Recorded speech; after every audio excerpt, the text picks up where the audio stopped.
부활하신 주님께서 여러분 한 사람 한 사람을 찾아가시기를 주의 이름으로 축원합니다.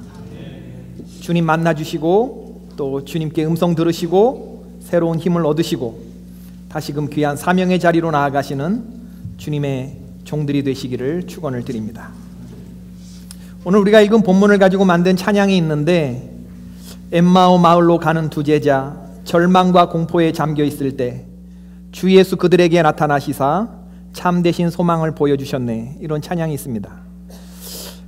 2절 가사는 이렇습니다. 이 세상 사는 길 엠마오의 길, 끝없는 근심이 앞길을 막으나 주 예수 우리들에게 나타나시사 새 소망 주심을 믿사옵니다. 엠마오 마을로 가는 두 제자. 예수님이 돌아가신 후에 예루살렘을 떠나서 엠마오로 내려가는 두 사람이 있었습니다.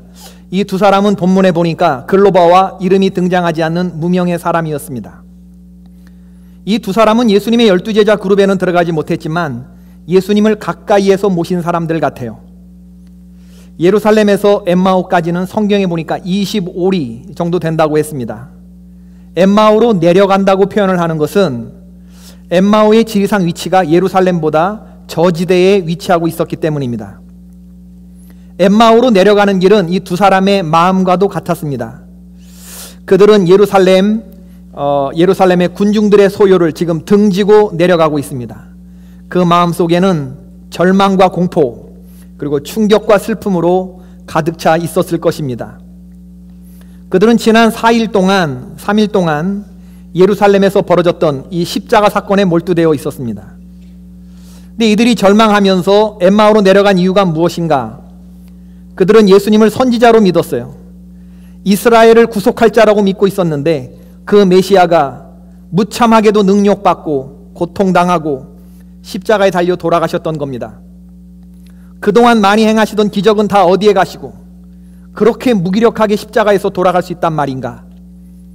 이런 무기력한 분을 믿고 지난 3년 동안 자신의 전부를 바쳤던 세월들이 이게 다 무너진 거고 소망이 무너진 거예요. 믿고 따랐던 스승은 십자가에 못 박혀 돌아가셨습니다. 12제자 중에 하나는 예수님을 배반했습니다. 그리고 스스로 목매달아 죽었고 그 죽음이 비참해서 창자가 다 쓸려내릴 정도로 그렇게 비참한 모습으로 죽었다고 했어요. 수제자라고 하는 베드로는 그를 맹세하며 저주하며 부인했고 그리고 도망갔습니다. 나머지 제자들도 다 스승을 버리고 도망갔어요. 어디로 들어갔는지 문을 꼭꼭 걸어 잠그고 그리고 다 사라졌습니다. 이젠 다 끝났어요. 다 소용없이 되어버렸습니다. 예수님을 향한 기대가 다 무너졌단 말이지. 그런 이야기들을 글로바와 또한 무명의 사람이 엠마오로 내려가면서 이야기를 하는 거예요. 바로 그때 한 낯선 사람이 그들의 길에 합류했습니다. 15절에 보니까 가까이 이르러 그들과 동행하셨다고 했습니다. 그리고 그분이 그들에게 물었습니다. 지금 당신들이 주고받는 이야기가 뭡니까? 그럴 때 글로바가 이 낯선 사람에게 그렇게 말합니다. 어떻게 당신은 지금 예루살렘에서 일어난 일들을 모를 수가 있느냐? 그리고서 자기들의 근심과 절망, 두려움의 실체에 대해서 말하고 있었습니다. 21절에 보니까 우리는 이 사람이 이스라엘을 속량할 자라고 바랐노라. 22절 23절에 보니까 또 우리 중에 어떤 여자들이 새벽에 예수님 무덤에 갔는데 시체를 보지 못하고 그가 살아나셨고 천사를 보았다고 말해서 우리가 놀랐습니다. 24절 그리고 우리와 함께 한 자 중에 두어 사람도 여자들이 말한 바와 똑같은 것을 보았다고 말합디다. 엠마오로 내려가는 이 두 사람이 그 길에 합류했던 예수님, 그러나 눈이 가리워져서 이분이 예수님인 줄 모르고 하는 이 두 사람의 말을 통해서 우리가 알 수 있는 게 있어요. 그건 뭐냐면 지금 이들은 과거에 일어난 사건만을 얘기하고 있습니다. 이들의 대화 속에는 현재와 미래의 소망이 들어가 있지 않아요. 그리고 이들은 자기 중심적인 생각에 사로잡혀 있습니다. 예수님이 돌아가셨기 때문에 내 삶도 끝났다라고 내 생각이 생각하는 거예요. 내 생각이 끝났으면 만사가 끝난 거라고 생각하는 생각에 사로잡혀 있으니까 그에게 걸었던 소망이 물거품이 됐다고 생각하니까 모든 인생의 의미가 없어지고 한탄조로 말하게 되는 거예요. 끝났다고 생각하는 사람은 예수 그리스도를 볼 수 없습니다. 그리고 이들은 판단이 성급했습니다. 이게 소망이 물거품이 됐다고 생각하니까 포기하는 것도 다른 제자들보다 빨랐어요. 더 이상 이 예루살렘에는 소망이 없다고 생각하니까, 생각이 빠르니까 판단도 빠르고, 사흘이 채 지나지도 않았지만 벌써 짐을 싸고 기적의 현장 예루살렘을 떠나고 있었습니다. 예루살렘은 예수님의 십자가와 죽으심과 부활과 승천이 이루어지는 기적의 현장인데, 판단이 딱 끝나니까 짐 싸고 떠나게 되는 이러한 모습을 보이고 있다는 거죠. 과거에 사로잡혔어요. 내 생각이 끝난 겁니다. 내 생각으로 이미 판단이 나니까 행동이 빨라지는 거예요. 성급한 판단을 내리는 거죠. 그리고 이들이 말하는 것은 다른 사람들이 만난 예수를 말하고 있어요. 어떤 여자들이 만난 부활의 예수님을 말하는 겁니다. 우리와 함께 한 자 중에 두어 사람이 만났다는 예수님에 관해서 들은 거를 얘기해요. 그러나 남들이 만난 부활의 예수가 지금 나에게는 어떠한 영향도 미치지 못하고 있어요. 왜? 내가 만난 게 아니니까. 남들이 만난 부활의 예수 어떻게 말하는지 나는 믿을 수가 없어요. 믿어지지 않는 헛소리로 들릴 뿐이죠. 남들은 부활의 예수를 만났다고 해도 내가 본 게 아니니까, 믿어지지 않으니까 그들의 경험은 다 헛것이요, 내 경험이 되지 못하니까 그건 아무런 일도 일어나지 않은 거예요. 그러니까 짐 싸고 떠나는 거죠. 이들의 말을 다 들으신 예수님이 이들에게 뭐라고 말씀하셨는가? 미련하고 선지자들의 말한 모든 것을 마음에 더디 믿는 자들이여. 다시, 미련하고, 예수님은 그들에게 미련하다고 말씀하셨어요. 또 하나는 선지자들의 말한 모든 것을 마음에 더디 믿는 자들이여. 미련하고 더디 믿는 자들. 그리고 예수님은 그들하고 대화를 해나가시면서 그들이 생각한 대로 그 정반대의 말씀을 가르쳐 주셔요. 그리스도가 이런 고난을 받고 자기의 영광에 들어가야 할 것이 아니냐, 이게 총론입니다. 예수님은 그들에게 그리스도가 고난을 받고 자기의 영광에 들어가야 할 것에 대해서 모세와 예언자들의 많은 예언에 대해서 구약 성경이 다시 보여지게 하셨습니다. 예수님이 십자가에서 처형되어 죽으신 것은 나약함과 무기력의 결과가 아니라 하나님 아버지의 뜻에 대한 절대 복종의 결과였음을 확인시켜 주는 거죠. 예수님이 십자가에서 돌아가시고 처형되신 것은 그래서 그분이 그리스도일 가능성이 원천 봉쇄된 사건이 아니라 정반대의 사건이라는 걸 말해주는 거죠.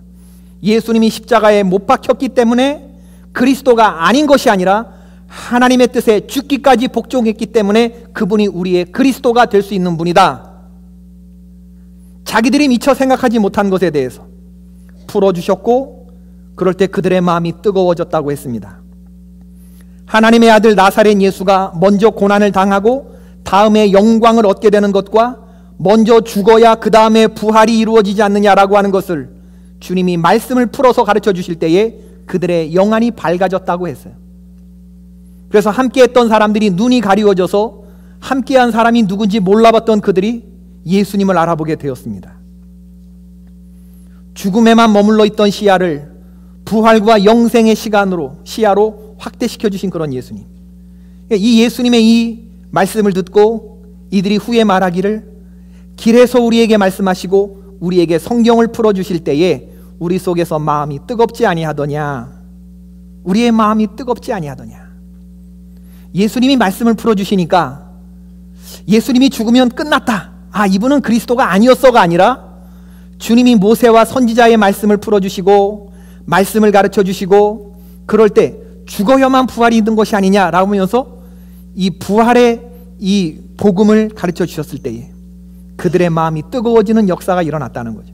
이걸 뭐라 한다? 쪽집게 가외라 한다. 이걸 뭐라 한다? 1:1 제자 양육이라 한다. 이걸 뭐라 한다? 저자 직강이라 한다. 할렐루야.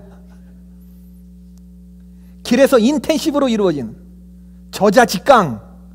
하나님의 아들 예수님이 엠마오로 가는 그 두 제자들에게 그들의 마음을 밝혀주시고 저자 직강, 1:1 제자 양육, 그리고 쪽집게 가외로 인텐시브 코스로 길에서 함께 걸어가시면서 그동안 수차례 들었던, 그러나 내 마음에 실자가 되지 못했던 그 신앙을 깨워주셨을 때 이들의 마음이 뜨거워지고 이들의 영안이 밝아진 거예요. 결정적으로는 그러는 동안 날이 저물어가고 있었는데 그들이 예수님께 강권해서 우리와 함께 좀 더 있어달라고 강청했을 때 예수님이 그들의 청에 응하시고 함께 들어가셔서 식사를 하시는 중에 떡을 떼어 그들에게 주셨을 때 이들의 순간 눈이 밝아져서 이분이 예수님이시구나 라고 깨닫는 순간 예수는 다시 보이지 아니하더라. 여러분, 이 말씀을 우리가 이분이 누구지? 이 홍길동인가? 이분이 산신령인가? 있던 분이 왜 갑자기 없어졌지?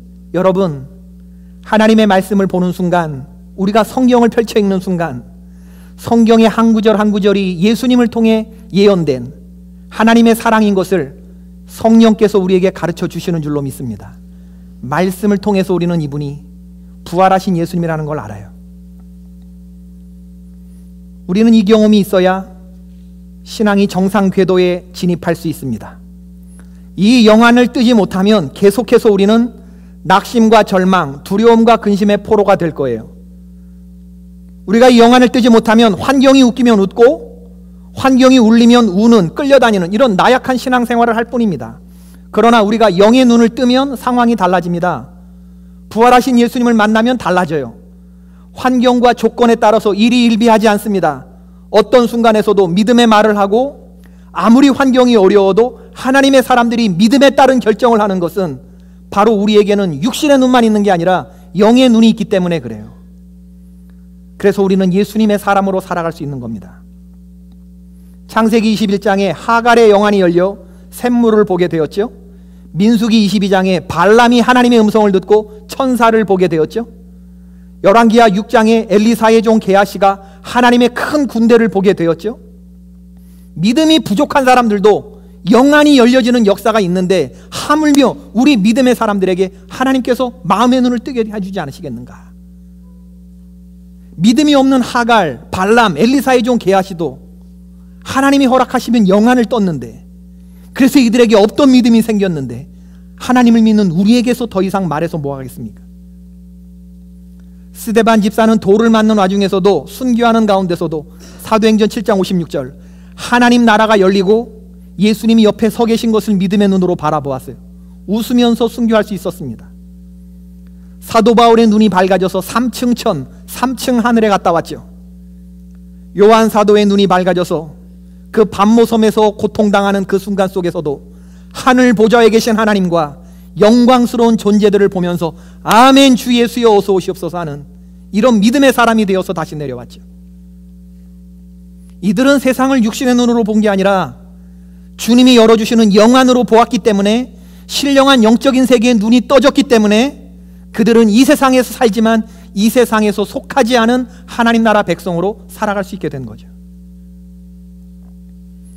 엠마오를 향하던 두 제자들은 부활하시고 영광화되어신 그 주님을 알아보게 되었습니다. 이제 그들은 예수님과 만나서 그들을 마음을 누르는 근심의 실체에 대해서, 두려움의 실체에 대해서 털어놓기 시작했어요. 그리고 그들은 예수님과 함께 식사합니다. 일상에서 일어나는 일이지만 점점 더 깊이 주님과 사귀고 있어요. 그리고 시간이 지나고 함께하는 예수님과의 시간이 흐를수록 의심의 실체가 벗겨지고 두려움의 실체가 벗겨졌습니다. 내 생각에 매몰되어 있다가 주님과 깊은 사귐에 대해 들어갈수록 하나님의 말씀에 집중하는 그런 사람이 되었죠. 그러고 보니까 슬픔과 낙심과 절망과 두려움이 물러가게 된 거죠. 그래서 절망으로 가득 찬 세상, 빨리 벗어나야겠다고 생각했던 그 예루살렘을 향해서 다시 올라가는 사람이 되었던 거죠. 33절에 곧 그때로 일어나 라고 했습니다. 마음이 뜨거워지고 영안이 열린 순간 더 이상 이 자리에 앉아 있을 필요가 없었어요. 자리를 툭툭 털고 일어났습니다. 25리길을 걸어 내려왔던 걸 다시 올라갑니다. 먹어도 허기를 채우지 못하는 사람들이 있는가 하면 영적인 세계에 눈뜬 사람들은 안 먹어도 배부른 길을 걸어가는 사람들이, 절대 생명과 절대 믿음과 절대 소망을 가진 사람들은 세상 떡으로 만족하지 않습니다. 저와 여러분은 떡으로만 살아갈 수 있는 존재로 창조되지 않았어요. 떡으로만 사라지는 생명이 아닙니다. 우리는 떡으로만 사라지는 게 아니라 하나님의 말씀으로 사라지는 생명으로 창조되었습니다. 그러므로 우리는 매일 우리가 밥을 먹고 떡을 먹어서 사라지는 존재가 아니라 하늘로부터 내려오는 양식, 신령한 만나, 하나님의 말씀을 충만히 먹었을 때 우리는 가장 잘 기능할 수 있는 하나님의 사람이 되는 거예요. 할렐루야. 이 하나님의 말씀을 배불리 먹은 사람들은 그 자리를 박차고 일어나는 거예요. 더 이상 절망과 근심과 공포의 자리에 엠마오로 내려갈 이유가 없는 거예요. 다시 예루살렘을 향해서 올라가게 되는 것입니다. 하나님의 말씀을 먹은 사람들에게서 나타나는 증거죠.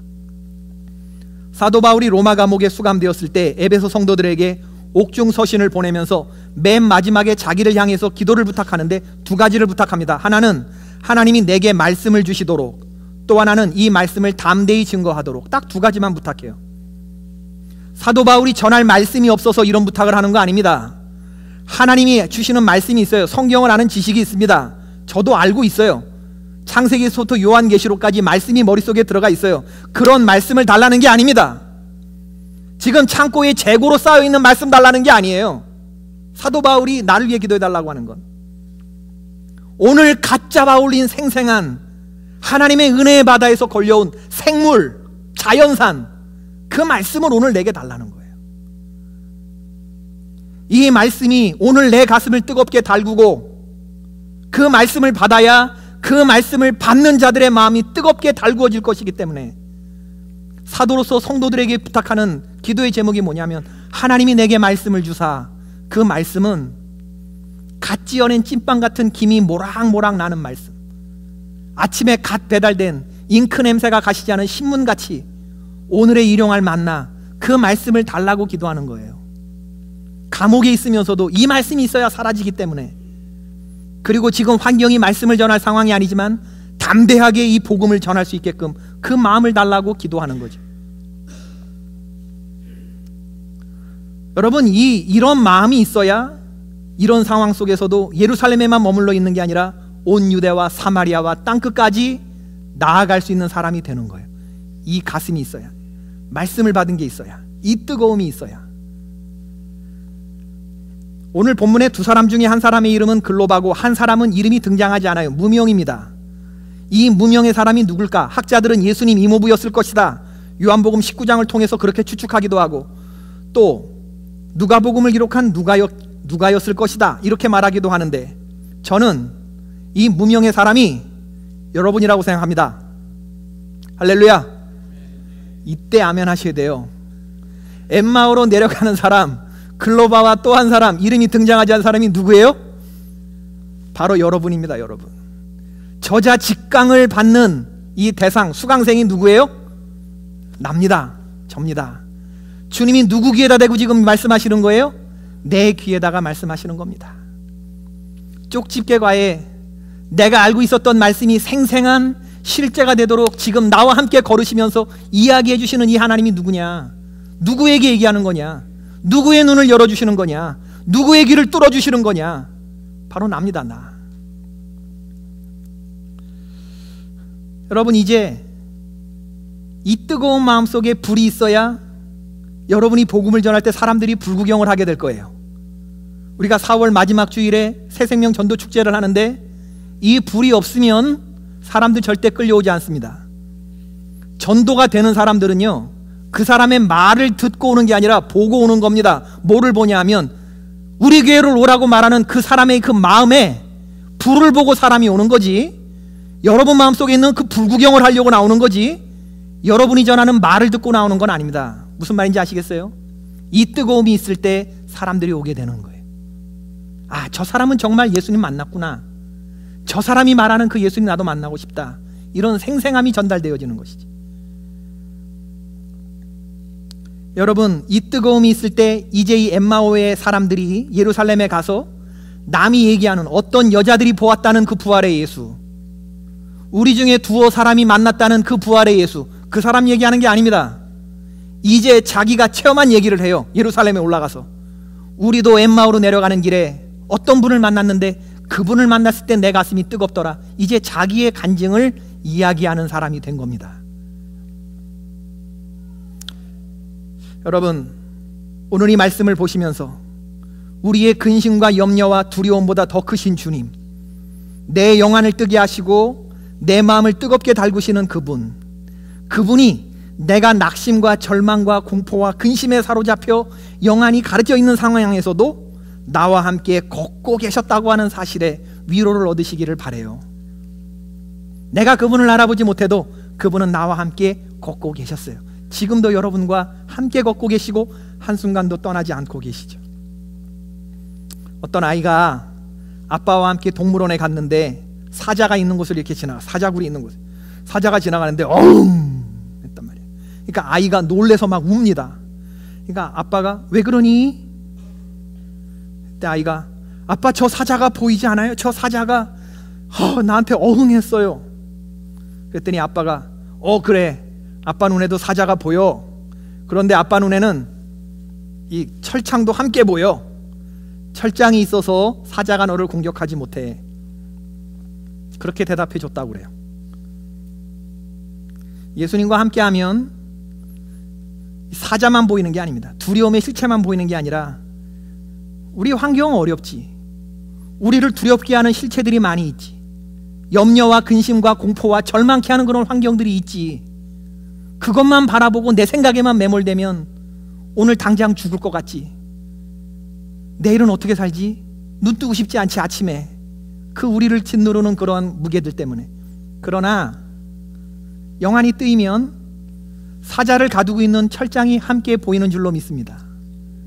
주님이 지켜주시고, 주님이 어제도 살게 해주셨고 오늘도 살게 해주시고 또 두려움 없이 오늘도 살게 해주시리라.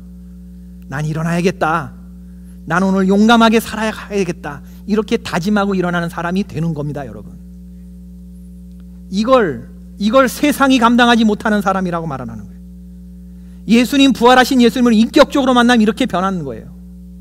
환경이 울리면 울고 웃기면 우는 삶이 아니라 이젠 어떤 어려움이 있어도 우리를 두렵게 만든 그 예루살렘을 향해서 다시 걸어가는 사람으로 만들어 가게 되는 것이죠. 엠마오로 갔던 그 두 제자들이 내려가던 길에서 다시 그 두려움과 근심과 공포의 자리로 올라가는 사람이 되었거든요. 내려가는 인생이 아니라 다시 우리를 겁나게 하는 그 세상으로 맞서며 나아가시는 주의 백성들 되길 주의 이름으로 축원합니다. 오늘 우리가 그런 찬양을 불렀는데 너무나 감사해. 한번 부를 수 있기를 바라는데, 하나님의 사랑을 사모하는 자, 하나님의 평안을 바라보는 자, 하나님 사랑의 눈으로 너를 어느 때나 바라보시고 인자한 귀로 너에게 기울이시고 어두움의 밝은 빛에, 오늘 말씀을 생각하면서 한번 불러보세요. 어두움의 밝은 빛을 비춰주시고 너의 작은 신음에도 응답하시는 그 주님, 너는 어느 곳에 있든지 주만 향하고 주를 바라볼 때 부활의 주님이 여러분에게 세상이 감당할 수 없는 힘을 주실 거예요. 이 부활의 신앙은 오늘만 기념하고 끝나는 게 아니라 매일 아침에 나는 날마다 죽노라 하면서 나는 그리스도와 함께 날마다 사노라, 이렇게 고백하며 일어나는 부활의 여러분 되시기를 주의 이름으로 축원합니다. 따라해 보십시다. 조금 오늘 말씀을 생각하면서 뜨거운 가슴으로 살아가셔야 되는데 따라해 보세요. 끓는 물은 정결하다. 믿으십니까? 끓는 물은 정결하다. 이게 성도의 가장 건강하고 가장 아름다운 상태입니다. 옛날에 뜨겁고 지금 식어진 게 아니라, 주님이 토하여 내치시는 미지근한 상태가 아니라 내 마음에 이런 뜨거운 불이 있을 때 이게 가장 건강한 상태예요. 끓는 물은 정결하다. 끓는 물은 정결하다. 끓는 물은 정결하다. 믿으십니까? 네. 가슴이 뜨겁게 끓고 있어야 여기서부터 능력이 나오게 되는 거예요. 우리 이 찬양 한번 다시 한번 부르십시다. 이 부활의 예수님 만나는 마음으로 하나님의 사랑, 하나님의 평안을 바라보는 자, 너의 모든 것 창조하신 우리 주님이 너를 얼마나 사랑하는지,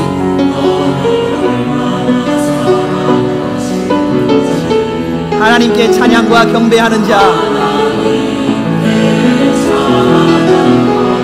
하나님의 선하심을 닮아가는 자, 하나님의 선하심 닮아가는 자, 너의 모든 것 창조하신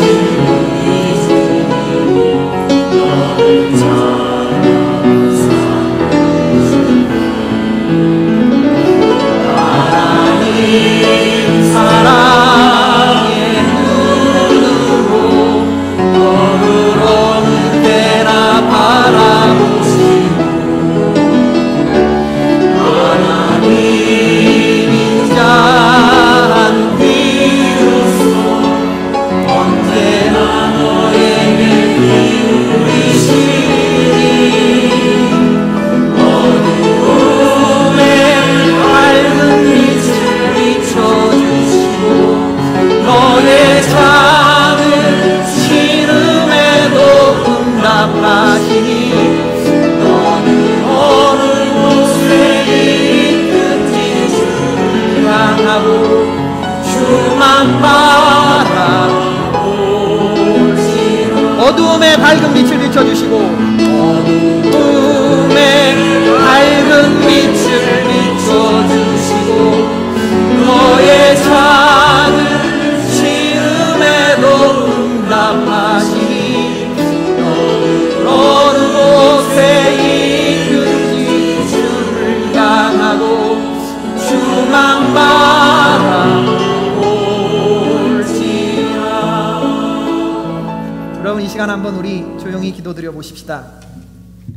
엠마오로 내려가는 하나님, 그런 이 두려움과 근심과 염려와 절망에 사로잡힌 그런 인생이 아니라 다시 주님 만나고 말씀 생생히 깨닫고 다시 우리를 두렵게 하는 그 예루살렘으로 향해 올라갈 수 있는 사람 되게 하옵소서.